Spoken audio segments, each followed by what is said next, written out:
କଳାହାଣ୍ଡିର ପ୍ରଥମ ଶହୀଦ ରେଣ୍ଡୋ ମାଝୀ ମନେ ପଡ଼ନ୍ତି ଡିସେମ୍ବର 10ରେ ଆଦିବାସୀଙ୍କ ଭଗବାନ ରେଣ୍ଡୋ। ମଦନପୁର ରାମପୁର କଳାହାଣ୍ଡିର ପ୍ରଥମ ଶହୀଦ ରେଣ୍ଡୋ ମାଝୀ ଡିସେମ୍ବର 10 ତାରିଖରେ ମନେ ପଡ଼ନ୍ତି। ରେଣ୍ଡୋ ମାଝୀଙ୍କୁ ନେଇ ବିଶେଷ କିଛି ତଥ୍ୟ ରହିନଥିଲେ ବି କଳାହାଣ୍ଡିର ଗେଜେଟିୟରରେ କିଛି ଧାଡ଼ି ଲେଖାକୁ ଆଧାର କରି ପ୍ରାୟ 90 ଶତକରେ ରେଣ୍ଡୋ ମାଝୀଙ୍କୁ ଆବିଷ୍କାର କରାଯାଇଥିଲା।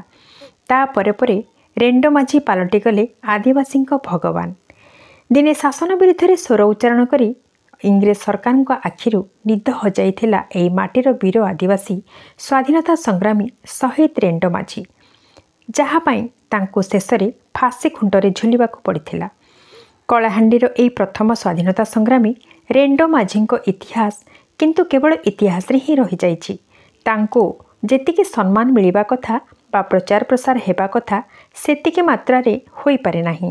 ଶହୀଦ ରେଣ୍ଡୋ ମାଝୀ ଆଦିବାସୀଙ୍କୁ ଏକଜୁଟ କରାଇ ଅତ୍ୟାଚାରୀ ଗୋରା ସରକାର ବିରୋଧରେ ଲଢ଼େଇ କଲେ।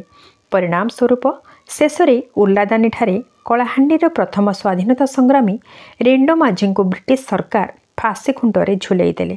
କିନ୍ତୁ ବିଡ଼ମ୍ବନା ଏଯାଏଁ ସରକାରୀ ଖାତାରେ ସ୍ୱାଧୀନତା ସଂଗ୍ରାମୀ ବୋଲି ତାଙ୍କୁ ମାନ୍ୟତା ମିଳିନାହିଁ।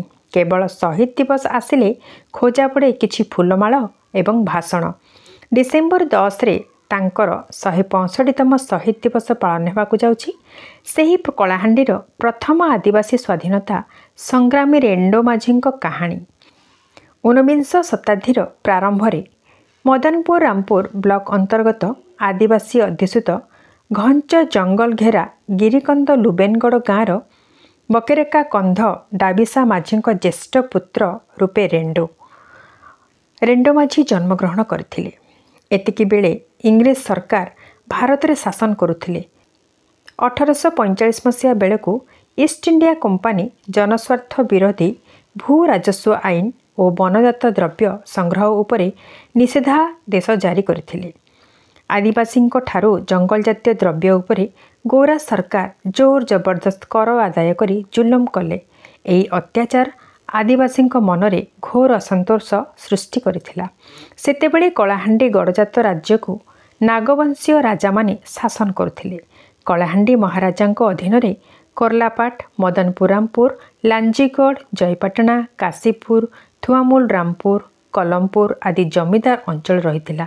ମଦନପୁର ରାମପୁର ଜମିଦାର ଶାସନ ଅନ୍ତର୍ଭୁକ୍ତ ଉର୍ଲାଦାନୀଗଡ଼ର ପାଟ ମାଝୀ ତଥା ଗାଁ ମୁଖିଆ ଥିଲେ ରେଣ୍ଡୋ ମାଝୀ। ବୀର କନ୍ଧ ସର୍ଦ୍ଦାର ରେଣ୍ଡୋ ମାଝୀ ଉର୍ଲାଦାନୀ ଓ ଲୁବେନଗଡ଼ ଅଞ୍ଚଳର ଆଦିବାସୀମାନଙ୍କୁ ଏକଜୁଟ କରି ଗୋରା ସରକାର ବିରୋଧରେ ପ୍ରଥମେ ସ୍ୱର ଉତ୍ତୋଳନ କରିଥିଲେ। ଆଦିବାସୀମାନେ ରେଣ୍ଡୋ ମାଝୀଙ୍କ ନେତୃତ୍ୱରେ ଧନୁ, ତୀର ଓ ବର୍ଚ୍ଛା ଧରି ଅତ୍ୟାଚାରୀ ଇଂରେଜ ବିରୋଧରେ ଲଢ଼େଇ କଲେ। ସେତେବେଳେ ମେରିଆ ବଳି ପ୍ରଥା ଉଚ୍ଛେଦ ପାଇଁ ଲେଫ୍ଟନାଣ୍ଟ କର୍ଣ୍ଣେଲ କ୍ରାମ୍ବେଲ ନାମକ ଗୋରା ସାହେବ ନିଯୁକ୍ତ ହୋଇଥିଲେ। ସେମାନଙ୍କ ଅତ୍ୟାଚାର ଓ ଆଦେଶକୁ ସର୍ଦ୍ଦାର ରେଣ୍ଡୋ ମାଝୀ ଓ ପାହାଡ଼ୀ କନ୍ଧମାନେ ମାନିବାକୁ ପ୍ରସ୍ତୁତ ନଥିଲେ। ଶେଷରେ ଇଂରେଜ ସରକାର ରେଣ୍ଡୋ ମାଝୀଙ୍କୁ ଧରିବା ପାଇଁ ଗିରଫ ପରୱାନା ଜାରି କଲେ। ସରକାରର ଏଜେଣ୍ଟ ଲେଫ୍ଟନାଣ୍ଟ ମ୍ୟାକନେଲ ମେରିଆ ବଳିର ଏକ ମିଥ୍ୟା ଅଭିଯୋଗରେ କନ୍ଧ ସର୍ଦ୍ଦାର ରେଣ୍ଡୋ ମାଝୀକୁ 1853 ମସିହାରେ ଗିରଫ କରି ରସୁଲକୁଣ୍ଡା ଜେଲରେ ରଖିଥିଲେ। ଏପଟେ ନିଜ ସର୍ଦ୍ଦାରଙ୍କୁ ଇଂରେଜ ବନ୍ଦୀ କରିବା ଫଳରେ ଆଦିବାସୀଙ୍କ ମଧ୍ୟରେ ପ୍ରତିଶୋଧର ନିଆଁ ଜଳିବାକୁ ଲାଗିଲା। ସେମାନେ ପ୍ରତିହିଂସା ପରାୟଣ ହୋଇ ମ୍ୟାକନେଲଙ୍କ କ୍ୟାମ୍ପ ଉପରେ ଅତର୍କିତ ଆକ୍ରମଣ କଲେ। ସଂଘବଦ୍ଧ ଆଦିବାସୀଙ୍କ ମେଳି ଦେଖି ଗୋରା ସରକାର ଏଜେଣ୍ଟଙ୍କ ନିଦ ହଜିଗଲା। ସଂଗଠିତ ଆଦିବାସୀଙ୍କୁ ଭୟଭୀତ କରିବା ପାଇଁ 1855 ମସିହାରେ ରସୁଲକୁଣ୍ଡା ଜେଲରୁ ରେଣ୍ଡୋ ମାଝୀକୁ ଆଣି ତାଙ୍କ ଗୋଡ଼ରେ ବେଡ଼ି ଓ ହାତରେ ହ୍ୟାଣ୍ଡକପ୍ ପକାଇ ଉର୍ଲାଦାନୀର ବିଭିନ୍ନ ଅଞ୍ଚଳ ବୁଲାଇଲେ। ଗୋରା ସରକାର ବିରୋଧରେ ସ୍ୱର ଉତ୍ତୋଳନ କଲେ ଏମିତି ଦଶା ଭୋଗିବାକୁ ପଡ଼ିବ ବୋଲି ଚେତାବନୀ ଦେଲେ। ଶେଷରେ ସର୍ବସମ୍ମୁଖରେ 1855 ମସିହା ଡିସେମ୍ବର 10 ତାରିଖ ଦିନ ଉର୍ଲାଦାନୀଠାରେ ରେଣ୍ଡୋ ମାଝୀଙ୍କୁ ଫାଶୀ ଖୁଣ୍ଟରେ ଝୁଲାଇ ଦେଲେ। ମା' ମାଟି ଓ ଅଧିକାର ପାଇଁ ସେ ଲଢ଼େଇ କରି ଶହୀଦ ହେଲେ, ମାତ୍ର ସରକାର ତାଙ୍କୁ ଯଥୋଚିତ ମର୍ଯ୍ୟାଦା ପ୍ରଦାନ କରିନାହାନ୍ତି। ଭାରତବର୍ଷର ସ୍ୱାଧୀନତା ସଂଗ୍ରାମୀମାନଙ୍କ ତାଲିକାରେ ତାଙ୍କ ନାମ ସ୍ଥାନ ପାଇନାହିଁ।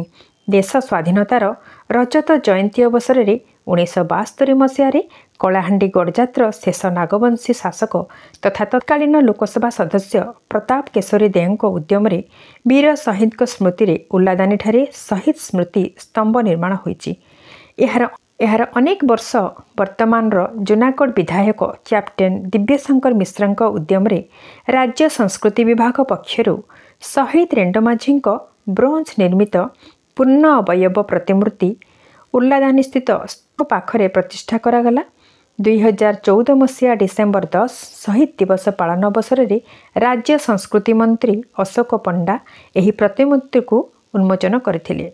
ସ୍ଥାନୀୟ ସ୍ୱେଚ୍ଛାସେବୀ ଅନୁଷ୍ଠାନ ସେବା ଜଗତ ଉଦ୍ୟମରେ ଅଞ୍ଚଳବାସୀଙ୍କୁ ନେଇ 1992 ମସିହାରେ ଉଲ୍ଲାଦାନୀ ପଞ୍ଚାୟତ ଜୁରାଖମନ ଗାଁରେ ପ୍ରଥମେ 10 ଡିସେମ୍ବରକୁ ଶହୀଦ ଦିବସ ଭାବରେ ପାଳନ କରାଯାଇଥିଲା।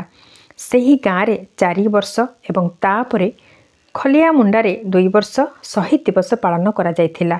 ଏହାପରେ 1998 ମସିହାରେ ଉଲ୍ଲାଦାନୀ ଅଞ୍ଚଳବାସୀ ରେଣ୍ଡୋ ମାଝୀ ସ୍ମୃତି କମିଟି ଗଠନ କରି ପ୍ରତିବର୍ଷ 10 ଡିସେମ୍ବରକୁ ଶହୀଦ ଦିବସ ଭାବରେ ପାଳନ କରି ଆସୁଛନ୍ତି। ତାଙ୍କ ଜନ୍ମମାଟି ସ୍ମୃତିସ୍ତମ୍ଭ ଓ ଲୁବେନଗଡ଼ ଗ୍ରାମରେ ବସବାସ କରୁଥିବା ବଂଶଧର ଓ ଜାତି ଭାଇମାନେ ସ୍ୱାଧୀନତାର 7 ଦଶନ୍ଧି ପରେ ମଧ୍ୟ ସାଧାରଣ ମୌଳିକ ସୁବିଧା ସୁଯୋଗରୁ ବଞ୍ଚିତ ଅଛନ୍ତି। ସେମାନେ ସବୁ କ୍ଷେତ୍ରରେ ଆଜି ଅବହେଳିତ ତଥା ଦୟନୀୟ ଜୀବନଯାପନ କରୁଛନ୍ତି। ନିଜ ଜିଲ୍ଲାରେ ମଧ୍ୟ ଶହୀଦଙ୍କୁ ଉଚିତ ସମ୍ମାନ ମିଳିପାରିନାହିଁ।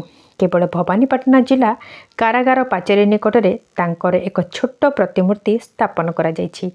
କଳାହାଣ୍ଡି ଉତ୍ସବର ମୁଖ୍ୟ ମଞ୍ଚକୁ ରେଣ୍ଡୋ ମାଝୀ ମଞ୍ଚ ନାମରେ ନାମିତ କରାଯାଇଛି, ଯାହାକି ବର୍ଷକୁ ଥରେ ସେ ମନେ ପଡ଼ନ୍ତି। ତାଙ୍କ ବଳିଦାନ ପାଇଁ ନେତା ମନ୍ତ୍ରୀ ଓ ପ୍ରଶାସନର ଦାୟିତ୍ୱ ଏତିକିରେ ସୀମିତ ରହିବା ତାଙ୍କ ପ୍ରତି ଘୋର ବିଚାର ନୁହେଁ କି? ବୀର ଶହୀଦ ରେଣ୍ଡୋ ମାଝୀଙ୍କୁ ସରକାର ଶହୀଦ ମାନ୍ୟତା କେବେ ଦେବେ ବୋଲି ଅଞ୍ଚଳବାସୀଙ୍କ ମନରେ ଏକ ବିରାଟ ପ୍ରଶ୍ନବାଚୀ ସୃଷ୍ଟି କରିଛି।